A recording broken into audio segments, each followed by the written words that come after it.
ஹரே கிருஷ்ண பக்தர்களே, சுத்த பக்தி இணையதளத்திலிருந்து ஒரு கட்டுரை. ஸ்ரீமத் பாகவதம் கற்றுத்தரும் பாடங்கள். கருணை. அதிகாலை பொழுதில் இமயமலை பகுதியில் உள்ள பத்ரிகாசிரமத்தில் சூரியன் உதிக்கும் நேரம்.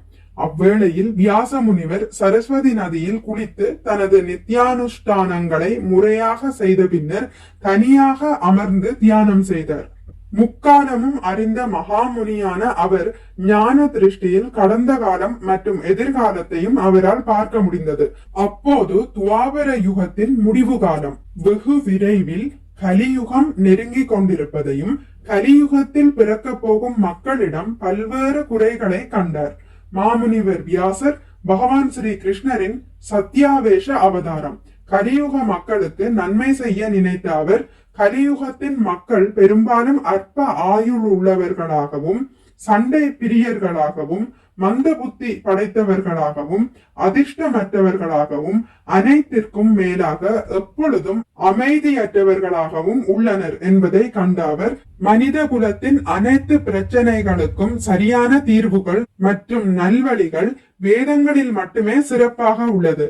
ஆதலால் வேதங்களின் அறிவை மிகவும் எளிமையான வடிவத்தில் அவர்களுக்கு வழங்க வேண்டும் என்று முடிவு செய்தார். பின்னர் வியாசதேவர் வேதங்களை எழுத திட்டமிட்டார். முன்பு வேதங்கள் எழுத்து வடிவில் புத்தகங்களாக இல்லை. சக்தி வாய்ந்த குருவிடம் இருந்து மாணவர்கள் வேதங்களை எளிமையாக கற்று அதை எளிதாக நினைவில் வைத்துக் கொள்வார்கள். அவர்களின் கூர்மையான புத்திசாலித்தனமும் நல்ல நினைவாற்றலும் கொண்டிருந்ததே இதற்கு காரணம். ஆனால் கலியுகத்தில் உள்ளவர்களுக்கு நினைவாற்றல் குறைவு. எனவே கலியுக மக்களின் நன்மைக்காக வேத அறிவை எழுத்து வடிவில் அளிக்க விரும்பினர். சிருஷ்டியின் தொடக்கத்தில் பிரம்மா 4 வேதங்களை தனது 4 வாய்களில் கூறி அருளினார். இந்த வேதங்களின் மந்திரங்கள் பல்வேறு வகையான ரத்தினங்கள் வரிசைப்படுத்தப்படாமல் ஓர் இடத்தில் சேகரிக்கப்பட்டுள்ளதை போல இருந்தது. மேலும் பலவிதமான நகைகள் அவற்றின் நிறம் அல்லது அளவை பொறுத்து பல்வேறு குவியல்களாக வரிசைப்படுத்துவதை போல வியாசதேவர் வேதங்களை 4 பிரிவுகளாக ரிக்வேதம், யசுர்வேதம், சாமவேதம் மற்றும் அதர்வ வேதம் என்று வகைப்படுத்தி பிரித்து தந்தார்.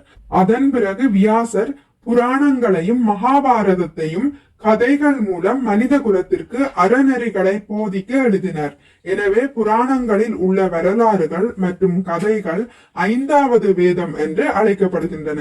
பின்னர் வியாசர் தனது சீடர்களை வேதங்களின் பேராசிரியராக்கி இந்த தெய்வீக அறிவை அனைவரும் கற்றுணரும்படி பரப்புங்கள் என்று அறிவுறுத்தினர்.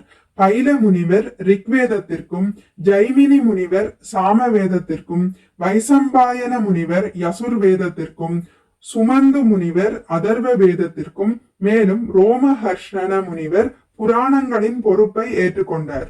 இந்த அறிஞர்கள் வேதங்களை சிறு சிறு பிரிவுகளாக பிரித்து தங்கள் சீடர்கள் மற்றும் பேரறிஞர்கள் மூலம் அகிலத்தின் எல்லா திசைகளிலும் பரப்பினர்.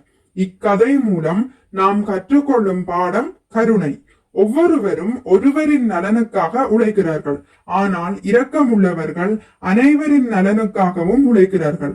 வியாச முனிவர் பொறுப்பான வாழ்க்கையை நடத்துவதற்கான வழிகாட்டுதல்களை வழங்கும் புத்தகங்கள் தருவதன் மூலம் உலகிற்கு நன்மை செய்ய விரும்பினார்.